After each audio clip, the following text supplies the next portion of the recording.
talking about what's your best debt payment strategy. And I should introduce myself first. I'm Kathy Sweedler. I'm a consumer economics educator from Champaign, Ford, Iroquois, and Vermilion counties. And I work with University of Illinois Extension. And I'm joined by my two colleagues who will go ahead and introduce themselves, please. Hi, everyone. Welcome. My name is Kamaya Walls-Bichard. I'm also a consumer economics educator working with University of Illinois Extension, and I'm located in Livingston, Woodford, and McLean counties. Those are the counties in which I work and serve. And hello, everybody. My name is Seisha Grabensitter, and I'm also a consumer economics educator at the University of Illinois Extension, and I am serving Grundy, Kankakee, and Will counties.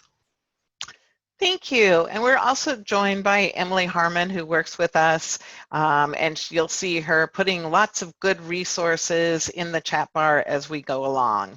And just so you know, we're putting them in there, but also you will get a follow-up email in about a week or so, and it'll have those links in them as well. So don't worry if you don't catch them all today. Okay. So just to kind of get us warmed up, I thought I would ask you to put in the chat, what's your favorite summer food? I feel like we've gotten into summer, and I at least am finding that I'm enjoying blueberries and raspberries. So this is a good chance. If you haven't found that chat, now's the time, because there's so much good food going by here. Cantaloupes, barbecue chicken, gazpacho already. Wow, ice cream, apples, all kinds of corn on the cob. Oh my goodness, there's a lot of good food coming around here. Grilled asparagus. Okay, thank you everybody for finding that chat function and taking advantage of it. And I'm going to go back on that and make my grocery list. Okay, so moving forward, what we're really here to talk about today, although I'd love to talk about food, is paying down debt. And so what our objectives, and what I hope we can get out of this today, is to really break it down into some steps for organizing and prioritizing debt repayment. We're going to explore some financial tools that help with debt repayment. We want to talk about some potential money traps related to debt repayment, just some things to be aware of, and hopefully you can build your own debt repayment plan. One of the things we know is that all the things I'm going to talk about tonight will not apply to everybody by any means, and all the tools may not be helpful to everybody, but we have a lot of things to cover, so I want to share a lot of resources so that if it does apply to you, you have information that you can go to and learn more about it, as well as what we talk about tonight. And I want to start out by saying that I get it that talking about debt repayment is hard. This is not a fun topic, all right? It's a great topic, and I really want to congratulate you all. If you came on here today because you're thinking about how to build a debt repayment plan, that's a big step, and you've taken that step and said, I'm going to learn something and I'm going to take some action towards it. And that's, congratulations. That's hard to do. You could be out enjoying all this nice weather. Don't leave now, okay? But so, but I'm just saying that I do recognize this is hard. And I also want to say that taking that first step is a big part, but moving through the process can be hard too. And sometimes we need help from others to be able to really make that happen. And there's no harm in asking for help. And so you may find that you want to talk to a family member, trusted friend, a credit counselor, or even one of our Illinois Extension Money Mentor volunteers to get help. And I want to encourage you to think about whether that would be helpful to you. And so we'll be putting our first link in coming up here, which will give you some information about how to find a credit counselor if you feel like that would be something that might be helpful for you. And just to let you know too that we do have a Money Mentors program where people who want to become money mentors go through training with us. Many of them are, we have many people on tonight who are in that process, but we also have mentors already, and they are available to help people with debt repayment, and not so much doing the hard work, but doing the encouraging and helping you figure out action plans. And if you're interested in that, you can find out more information on our website. It is free and confidential. Okay, so we're just going to jump right in now to debt repayment. And I feel like the very first thing to do is gather information. That's kind of my fallback plan, I guess, for a lot of things. And organizing your debt and taking a good look at it is a way to get that information all in one place. And so what we're looking for is, what money do you owe somebody? How much do you owe? What is the APR, the annual percentage rate? How much interest is being charged? And we're going to talk more about this as we go forward. What are the monthly payments that are due and when they're due? Sometimes they're all due like right before your paycheck, and that's not a good time, and it might be helpful to move them to right after your paycheck.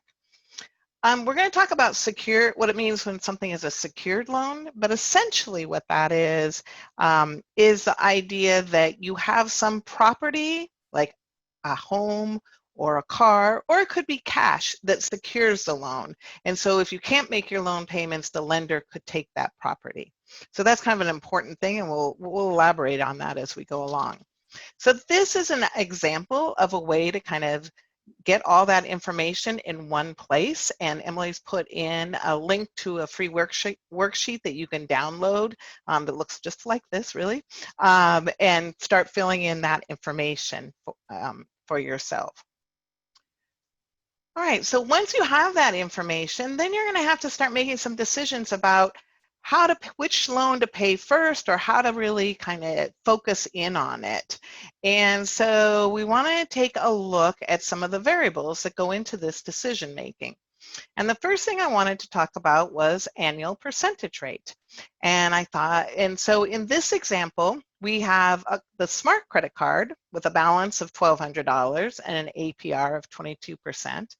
And we have the Brilliant credit card with a balance of $1,500 and an APR of 16%. All right, so these are Sarah's cards, and she's paying the monthly minimum payments fine, but she wants to put $30 extra on one of these bills to get it down faster. So we're going to do a poll now. And we are asking you, which debt should Sarah add her extra $30 to each month? So go ahead and cast your vote. It is anonymous. We won't know who says what. And we'll let those votes come in.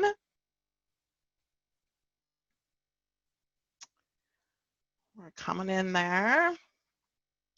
Ooh, we're getting a good percentage of voters here. I like these polls. Okay, countdown, last call for votes. I think we're ready to go ahead and publish that. And you can see that most people, by far, 87%, voted for the higher interest rate here, the 22% APR on the Smart credit card. And in keeping this example simple, when looking at just the two things of really the APR differences, that's probably, that would be the recommendation based on a lot of economists in terms of where you'd get the most bang for your dollar. It would, because a higher interest rate is costing more, and this would be a good way to put those extra dollars to that higher one.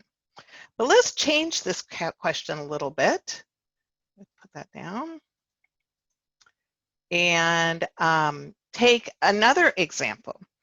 So in this situation, Zach has a variety of debt.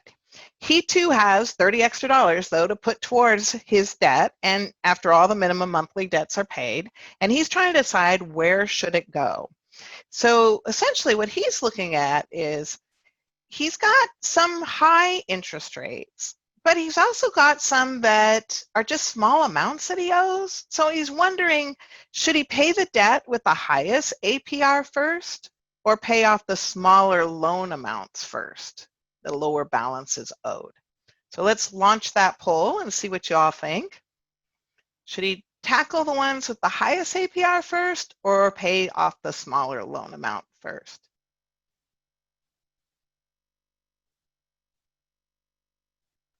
All right, I'm watching these come in. This could be like a research study, guys. Okay, so all right, we'll do a countdown here. Last call for votes. Go ahead and launch that whenever you want, Seisha. So we kind of flipped it here. So now people are saying that we should pay off the smaller loan amount of the debts, the ones with the small balances first, and not so much the highest APR. Would anybody like to put their reason why in the chat? Let's see what people have to say about that, because that's kind of a flip there, folks. I'm not saying you're wrong. I'm just curious on the reasoning there. Anybody want to put their reasoning in the why? Let's see. Once a debt is paid off, then you have some breathing room. It's mentally more rewarding. Some people say, well, he's still head for that higher APR. Others are saying pay it off and get that sense of achievement. It's easier to focus on one at a time, and there's that positive feedback of paying it off. And this is smaller balance list. Yeah. So this is what we see is that there is, you guys are right on target with what a lot of people feel. The APR matters to people, and it matters to economists a lot, but sometimes people feel that having so much different things going on that they are better off getting rid of those smaller ones, just simplifying things, getting the less bills to worry about, getting that positive feedback of paying off some of those. So this is not always a right or wrong answer. It's more a matter of thinking about yourself and how you feel and taking a look at what is going to keep you motivated and what is going to make the most sense to you. I have to be honest, I think for myself, being a family economist, I would have to go for the APRs because I just couldn't talk my brain into something else. But that doesn't mean that for somebody else that's the best answer. So this is part of building your own repayment plan, is thinking through how does your brain work and what's going to make sense to you. All right, thank you everybody for all those great answers in the group chat. There's another way that we can look at this that kind of help us out with this kind of a decision, and that is by using a calculator that I just love called PowerPay. And one of the reason I like it so much is that it's very easy to use, and I get so good data, and it again helps me make these hard decisions about how to prioritize my debt repayment. So what I did, and I'm just going to show this to you today, is I went in and I just put in all this information for our guy, Zach, that he had the same credit cards and all that kind of stuff. And by just entering this information, it goes very quickly. I found out that he's going to have to pay $7,874 essentially, and over $1,900 of that will be interest. And it's going to take him 3 years and 7 months if he just does the normal way of paying things. Okay, so now he's got information about what really is this going to look like if I just paid these bills, and that is assuming no new charges are added to any of these credit cards or things. So need to keep that in mind. Can't be adding and thinking it's going to keep going that way. All right. Then once you've added all this information, you get to go to another screen, and they introduce the concept of PowerPay. And I did see some people kind of commenting on this in the chat, so they were jumping the gun though, so now I'm going to explain it. And it's often referred to also as snowballing, so you might have heard it that way. But if you look at this table, you see that in July 2020, where the pink arrow is pointing, that Zach owes $325 to cover his debts, just the minimum monthly amounts, each month, okay? And with PowerPay, you make a commitment to continuing to pay the full amount that you've got budgeted there until all the debts are paid off.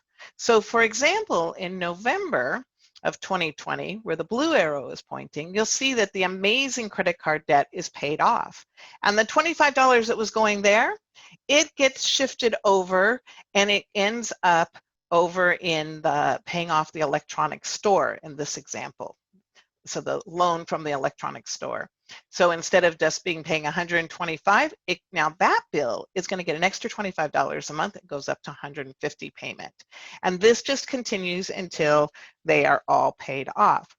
So this is a really great strategy. You're already taking out of your budget $325 towards debt or whatever it would be in your situation, and you keep it there. So it really does allow for paying more quickly and getting it paid down. So it can be very rewarding to people. And so here, this next table just shows us a comparison that without PowerPay, we had seen how much that was going to cost. But if instead Zach used PowerPay and paid the highest interest APRs first, he would have a saving of $713.29. So PowerPay, $713 savings. If instead he decided to pay off those balances that were the lowest, kind of in what a lot of people thought might actually work better for them, then he would save approximately $75. So $675 where the blue arrow is. Well, it does cost more, yet he has less savings, right, if he doesn't tackle it with the highest interest rate. But it's not really all that much more. We're looking at what's that, about 40-some dollars? So it may be a choice that is worth it for the motivation and simplifying things by getting rid of some of those balances and getting rid of so you don't have as many debt payments to make. Any questions at this point about PowerPay or making these decisions between APR or getting rid of the lowest balances? And anytime you have questions tonight, you don't have to wait till I pause. Go ahead and put them in the chat.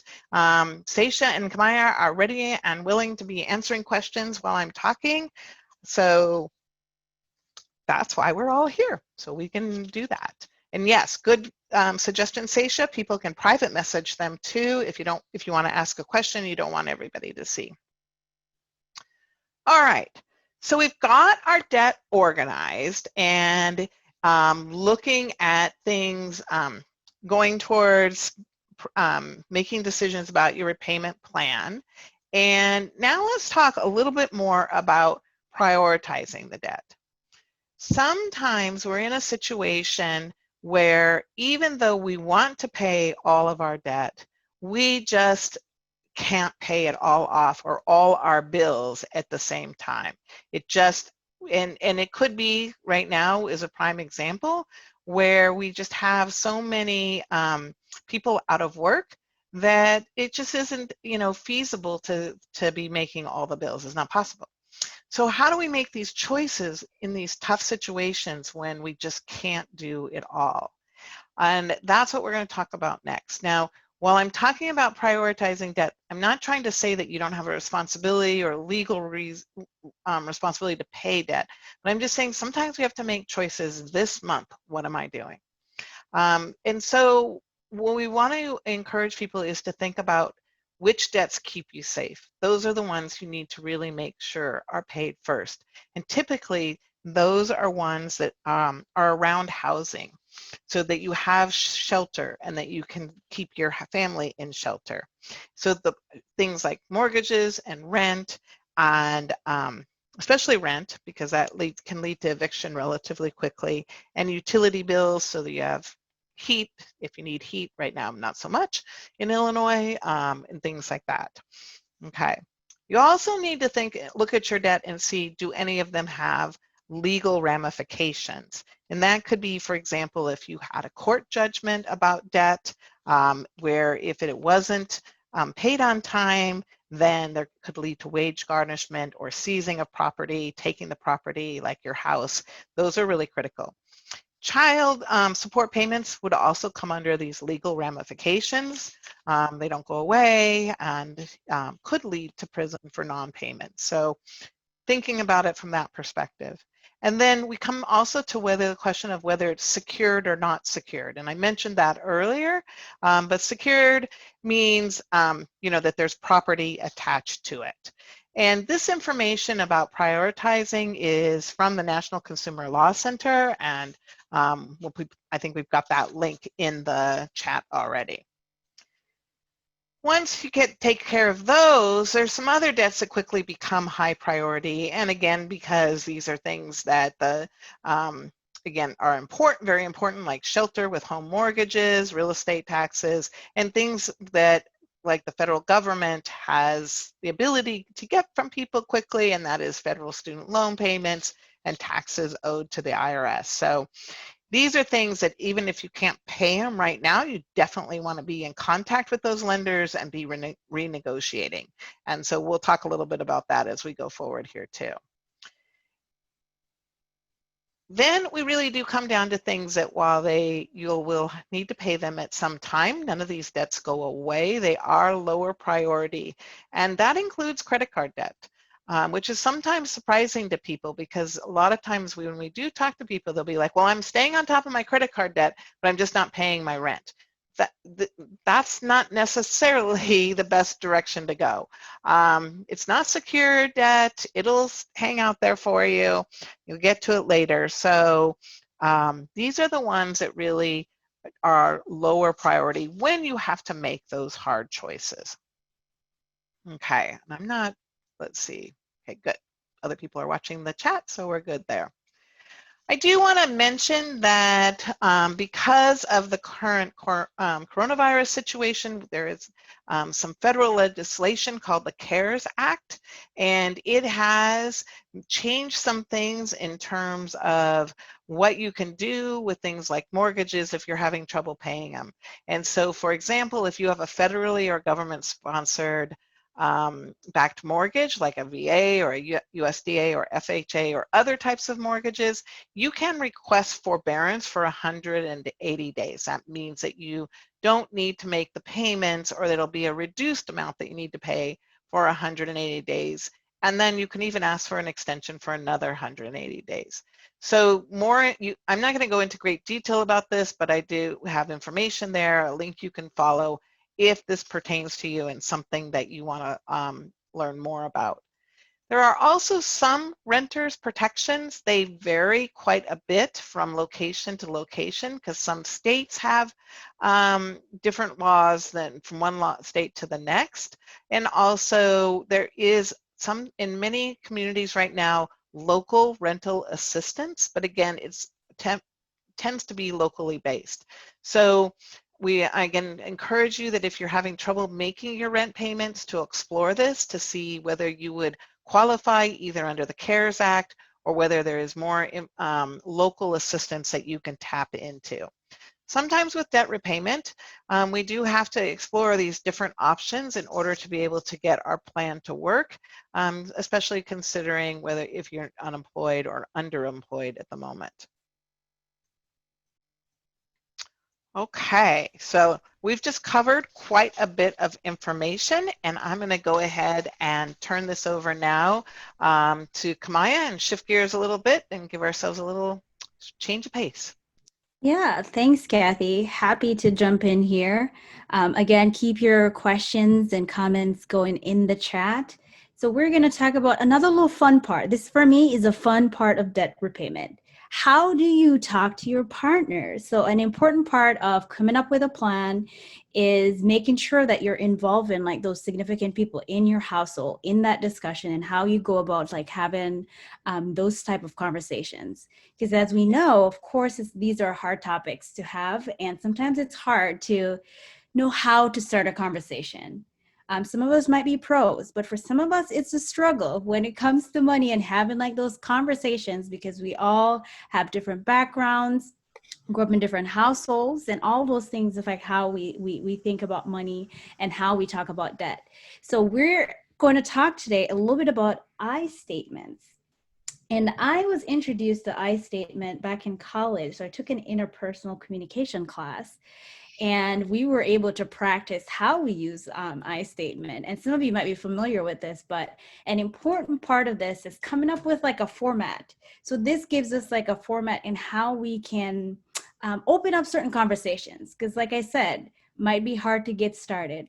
So with the I statement, you kind of start with just describing like how you feel and trying to like establish that trust. So no matter if you are with your partner for years, or it's a new relationship and you're figuring out finances together, or it's a different type of relationship. It might be between between adults and their older parents. It might be between parents and child. So whatever the conversation is about like managing money, it can be hard to know how to like jump up. So part of like the I statement piece is using it to say how you feel. So start beginning with that piece and naming the situation. Don't make it too broad. Don't make it about every single piece of debt or every single piece of money conversation you've ever had. Because when it gets too broad, then of course that can give room for a lot more disagreement. So just having like that piece, like naming the situation and tell how that it's affecting you. And then after you're able to share your piece, you kind of listen and observe, just to hear what the other person has to say as well too. And then after listen and observe, just state what you would like to see. So what are some of the things, some of the outcome that you'd like to see in the future? So again, I know some of you might be pros at the I statement, but we're going to go through a few things so that we get like a better idea and go through some examples with the I statement. One piece that we really encourage, so again, the I statement starts with you. So we try to avoid like the you statements. And on the next slide, we have kind of an example. So for example, you are lazy. You never put the milk away. With this kind of approach to having a conversation about food waste, this might not be like the best approach. So the I statement comes into play where you can take that whole thing and just restate it in such a way where you're not putting like the person at the center of maybe any kind of disagreement that you might have. So you're changing it from that you, and we're going to use words that are not as demeaning in some ways or putting on the other person. So just switching it up where we're not putting like that emphasis on the you, but more focusing on how we feel. So I feel in that situation. So moving on to like the next piece in how we can try to practice even like some of the I statement piece, right? So we're going to talk about like how you feel, not necessarily how you are perceiving the situation among the other person. So for example, we can go ahead and practice in the chat if anybody feels so brave with trying to do like the I statement piece. So for example, you overspend all the time, or finances are a mess. So if you want to begin with like the I piece. So I saw a comment in the chat. Do I statement make you seem self-centered? So that's a great question. A part of it is to not put kind of like the heaviness of the burden of the blame on the other person. So it's putting yourself in the situation, but also changing it up a little bit. So it doesn't necessarily put you at the center, but it's coming from your perspective. So say, for example, you overspend all the time. How would you restate that? And I have one comment in here. I feel like we might be overspending. Can we take a look at our finances? So that's a good example of how you might turn like an I statement into not necessarily a focus on you. Another one from Katie says, I feel concerned about the state of our finances. Can we review our monthly budget? That one is great as well too. And once you go through and trying to figure it out, instead of saying, and I noticed like the two examples didn't say, I feel like you are overspending. It was more of, I feel like we might need to think more about how we're spending, so that we can take control of our finances and try to organize our finances. And so if it's something very specific related to the food waste example that I was using, and if going into like the debt repayment piece, just keep it specific to like that situation, and then add in like that future piece about wanting to make more sense of it in the future. Another one in here says, I feel it would be a good idea for us to start talking about our finances. I like how some of these are going. These are great ways to try to have those conversations. And this is some of the strategies that I know like lots of parents do use it with their kids too, with how we interact even with our kids, even if it's just in a situation where it's not necessarily about finances, but just like day-to-day situations in how we communicate with those people in our households. And I think another piece with the I statement is to share when you say I feel or I, is that you're sharing how it makes you feel emotionally so that people understand where you're coming from with it. So, I've seen some like I feel stressed, I feel anxious, I'm very worried. And when you bring in that emotion, then it kind of says to somebody, I'm bringing this up because I have this problem where I'm feeling anxious and it's not your problem, but I'd like help with it. So Right. I think that is also a part to remember. Yes, absolutely. And then in like those type of relationships too, in your household, you don't want things to kind of build up until somebody explodes too. So uh, putting kind of words to how you are feeling. I see some great things going on in the chat. So important parts with the I statement is during that interaction and trying to come up with like the best way in how to communicate with your partner or other important people in your life, in your households, is listening for understanding. So listening for, what words are coming out, how tone of voices, body language, so just different things in what's happening. And it goes back to a point that Kathy shared as well too, when it comes to like the emotional piece, and emotions are so tied to money. Just to understand like where that person is coming from, because something that we might not find quite serious, our partner or other household members might take it very personally and might see it a different way. So understanding how they're communicating about it, just listening to tone of voice and body language, and all those things are important in like the communication piece. And there's a great comment from Kathy in the chat as well too that says iMessages can be awkward at first. Yes, they can, because sometimes it might seem like it's like a forced thing, but with practice, of course, they can get better. And it's okay to say to your partner or the person in your household, says, I'm trying this new thing, and it's a good way. I've heard good things about it, and I'm going to try it and see how it's working with us, just even to try to take away some of that awkwardness. All right, so the last piece that I would like to talk about as we're talking about iMessages and like different communication strategies when it comes to money. So in the chat, from your examples in your personal and professional life, what are some strategies for beginning like hard conversations? And talking about money and debt repayment, those are some hard conversations. So what strategies have you used? Have you heard about? You would like to try out when it comes to like having like hard conversation? We would love your feedback, because this also helps us as we're thinking about like some of the best ways in how we teach about like money management and recommendations that we might have for like our audiences. So I'm going to jump in while we're waiting for people to chime in on the chat. But one of the best ways that I have done hard conversation is hard conversations are in the car when you're trapped in the car. Whether that's like a 30-minute drive, an hour, road trip, that's always a good one for me. I love it. So I'm seeing good comments like humor, letting people know this is going to be a difficult conversation, but I'd like to have it with you.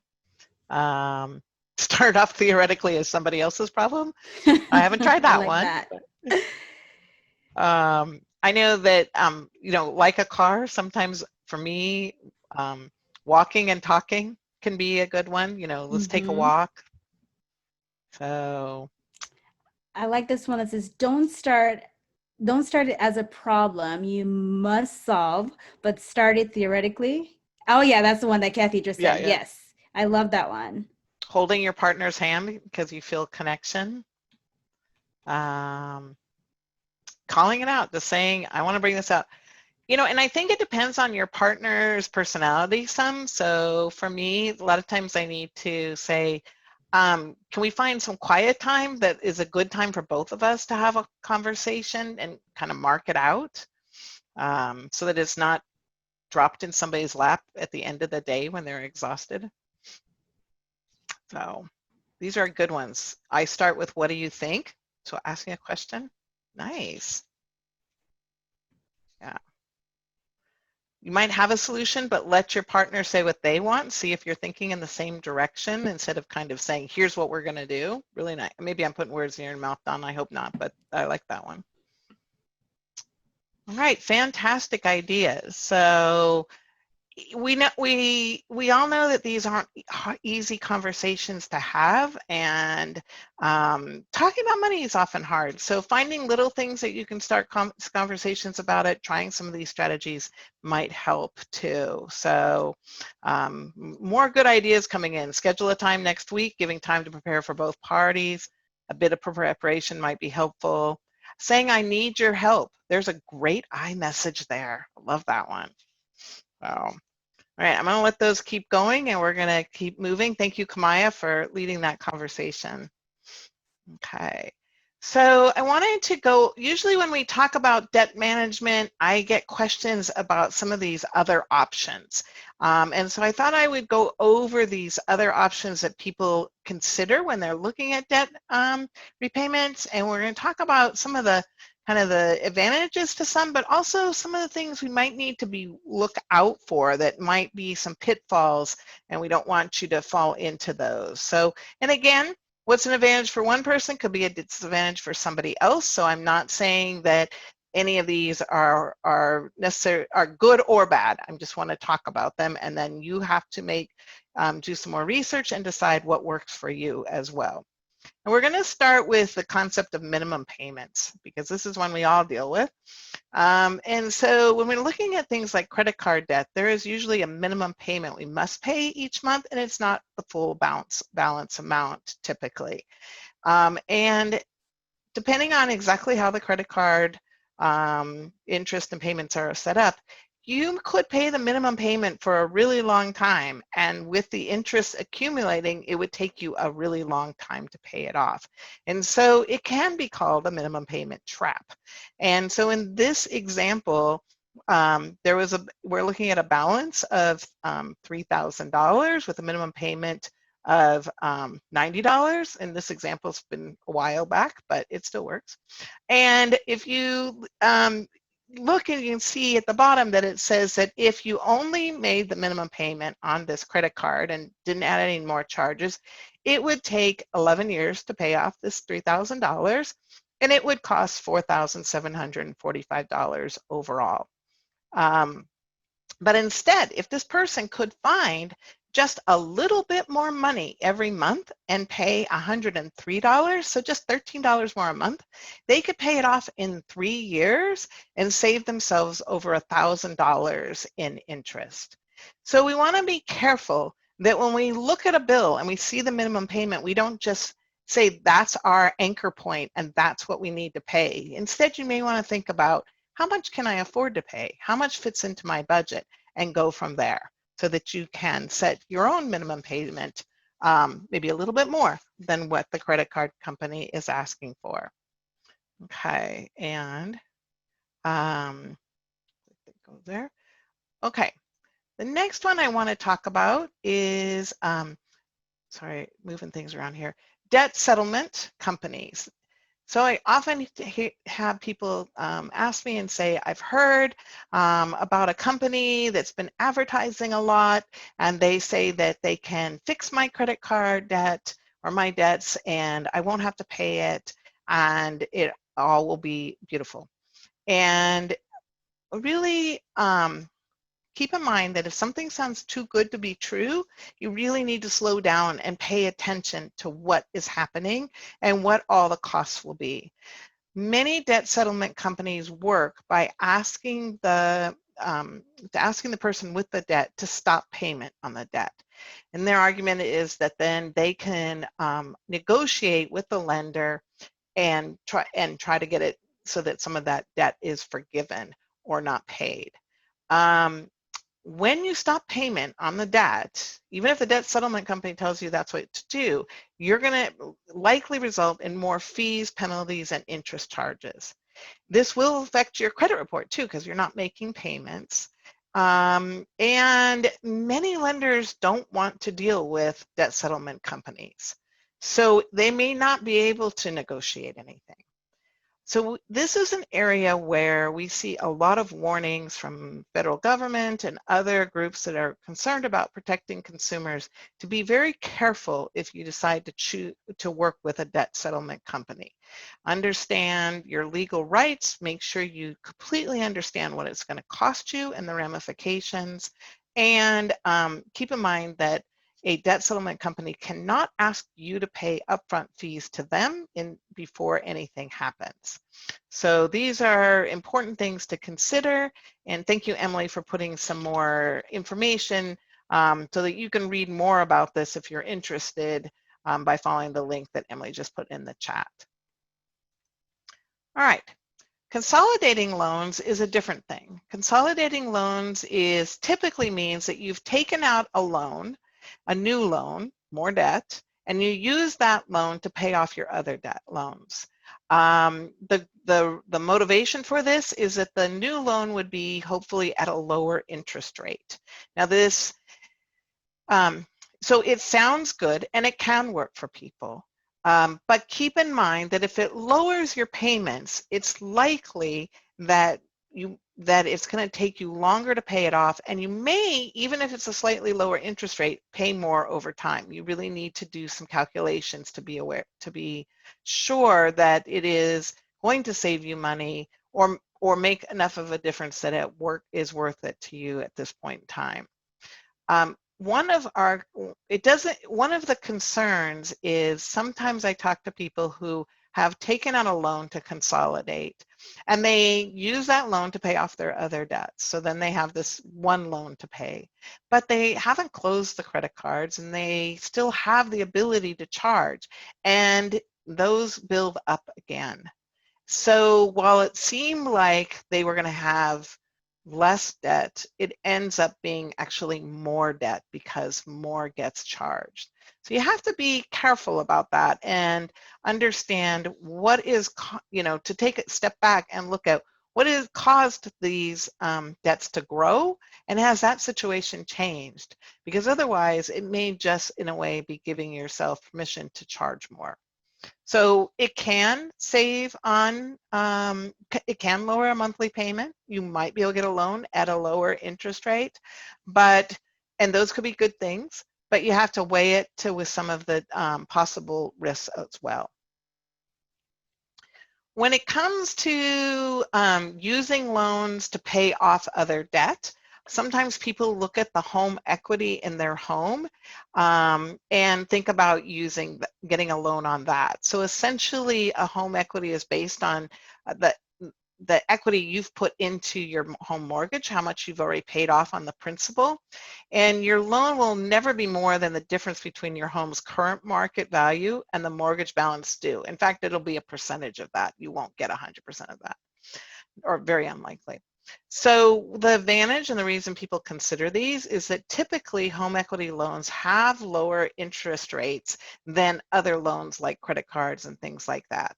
And so that's why it's so appealing.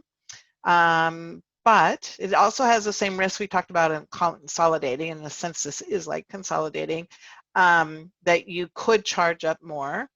And probably the bigger risk from my point of view is that your home is acting as collateral for this home equity loan. If you can't make the payment, then you risk losing your home. Whereas if it was on your credit card, you're not risking your home.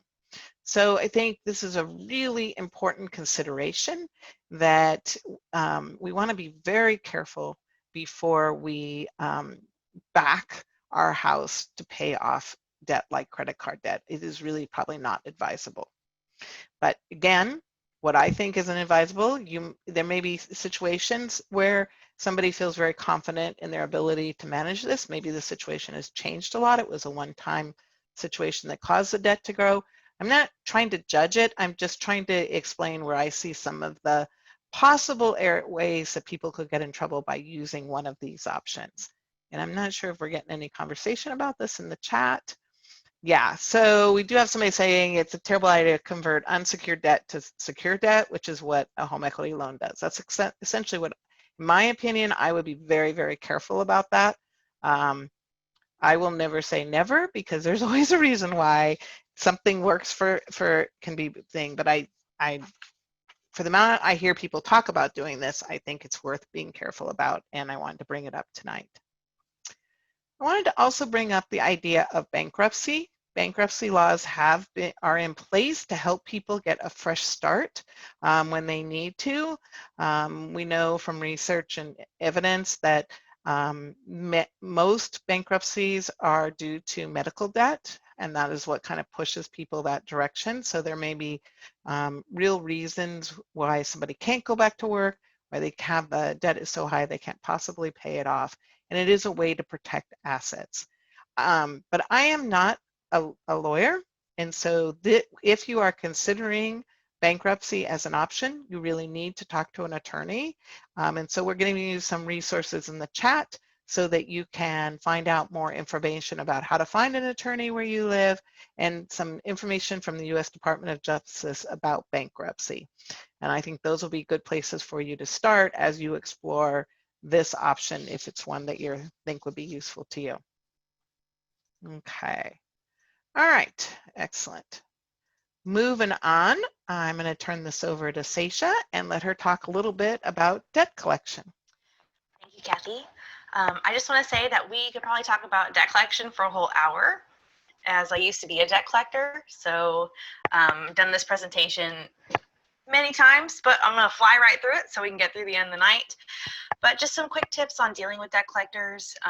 The first one is about avoid making commitments you can't keep. So only if you decide to, if you do have the debt and the debt is yours and it belongs to you and you need to make payments, only set up a payment arrangement if you really think you can do it. The other thing is if you need to change the date or even the amount of how much you owe, just call and ask. I mean, debt collectors are people too. I was a person behind the phone, and I understand that life happens, and so just being honest with your debt collector can help kind of make that process a little bit smoother, not only for them but also for you. Of course, you know, we all hate debt collector calls. Trust me, I heard the brunt of all of those, but you definitely want to answer or return a debt collector's call. Sometimes we might have a wrong number, and so sometimes it's nice just to return them and say, hey, you have the wrong number. Be polite, works out. But you know, just making sure that you do answer that call and get those things going on. Again, they might have the wrong number or the wrong person, but if they have the wrong information, please let them know. And then, of course, use the golden rule. Treat others the way you want to be treated. Again, debt collectors are people too. And I was a debt collector, and there were many times I got hung up on or said inappropriate words. So just something to think about. Some things for you to know, and we're going to put this in the chat in just a minute. But debt collectors cannot use profanity. They can't use deceptive statements like, I'm calling from the IRS to get your tax refund, or I'm calling from your bank, and they're really calling from a debt collection company. They can't do those kind of things. They can't disclose the debt to someone other than you. So that's why usually when they call, they try to verify who you are. They can't threaten you in any way. They can't be like, I'm going to come to your house and get your dog and your cats and your pets. And they can't do those kind of things. And they can't divulge any kind of personal or specific information on a recorded message, especially on answering machines, but especially at work. So just some things, again, to be thinking about. If you have more questions about debt collection or are interested in that, you can go to the FTC article that Emily just popped. So that's all I have about debt collection. Back to you, Kathy.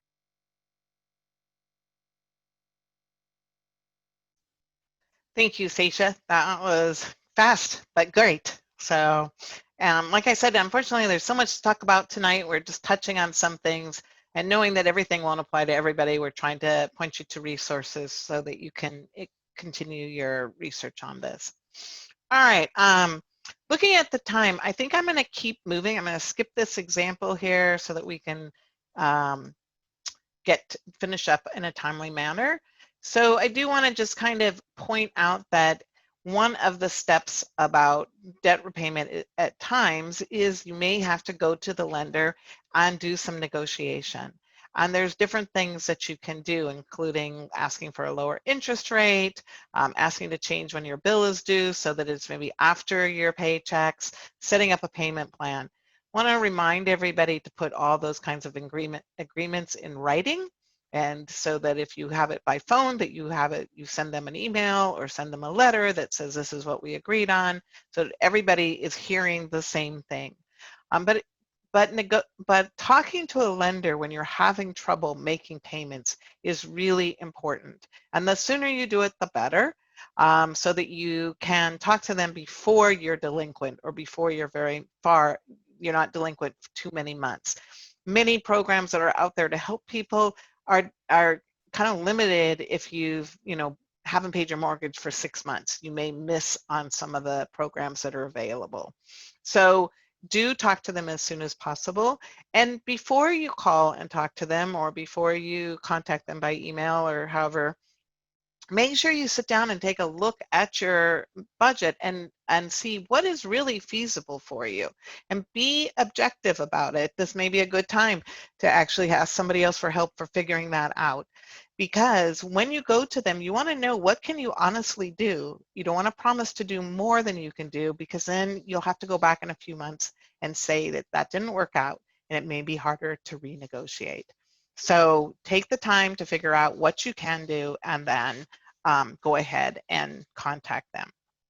The other kind of debt that I wanted to just mention is student loan debt, because I know a lot of people do have student loan debt. And again, this could be at least an hour conversation, so we'll just go over some of the key points to keep in mind.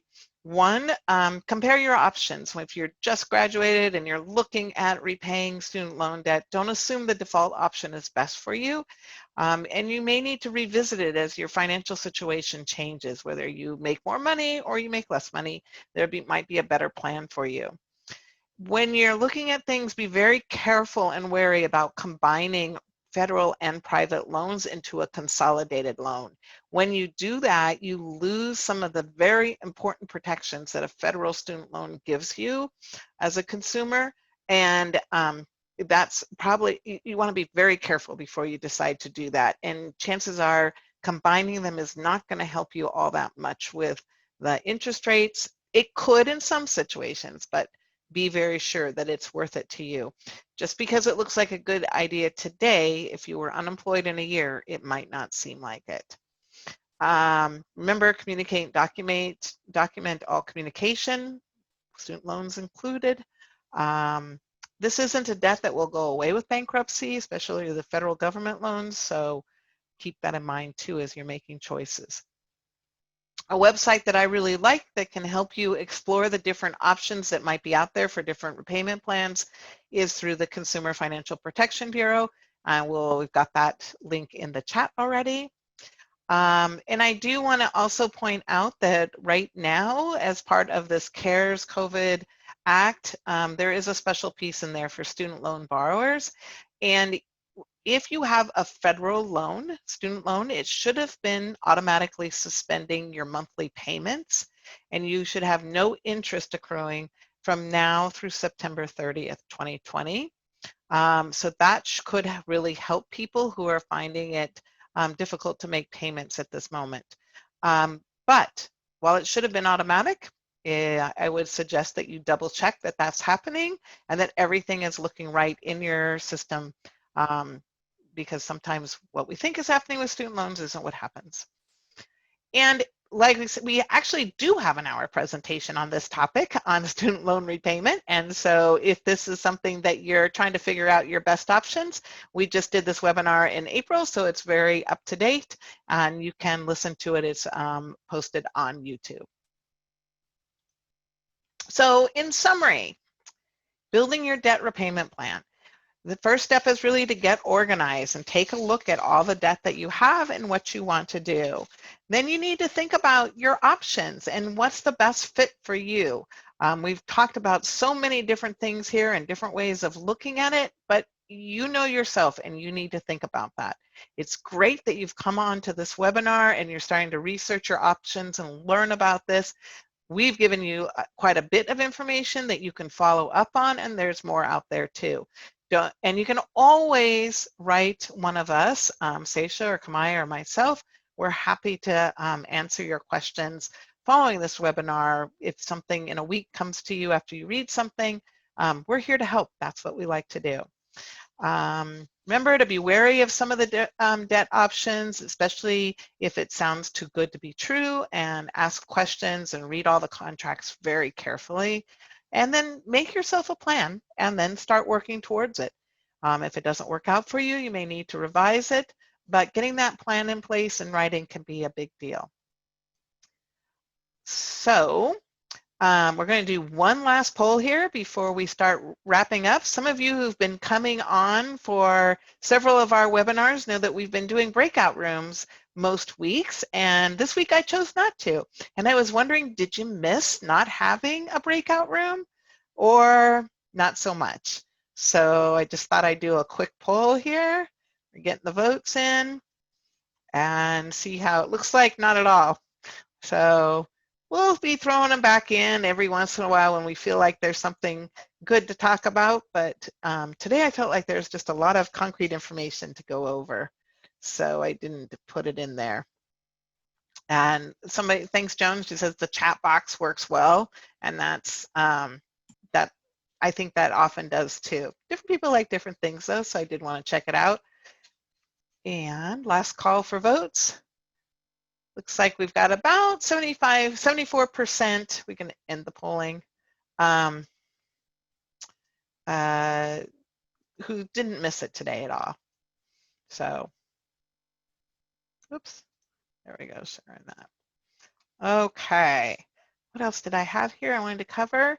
I wanted to say that we do have a podcast on this topic, Making a Dent in Debt, featuring our team, so that's available to you if you're interested in finding out about, listening to it, more ideas and more conversation about it.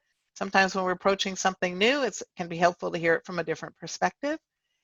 And I would appreciate your feedback, as Kamaya or somebody said earlier today, the feedback helps us and we can keep improving what we're doing. So we've got that link over there in the chat box. And one more important thing I want to remind you, if you've been attending it weekly, we are not on next week. So we're taking a break for the 4th of July holiday weekend. So our next one is actually July 9th. Seisha will be the lead and she'll be talking about credit scores revealed. So a nice follow-up to the debt repayment. We'll look forward to seeing you on the 9th. And again, we have a lot of resources that you can explore on our consumer economics page. And now we're open to questions in the chat. And I think I hit that 7:31 just about right. So quick and dirty on the fast bit, but thank you so much for joining us. And we'll look forward to seeing everybody on the 9th. And I think at this point that we will be moving our mentors into the breakout room soon. And if anybody else has any questions in the chat, I'll stay around for a bit to answer those. I think that gave us all a lot to think about. I think at this point I will stop the recording.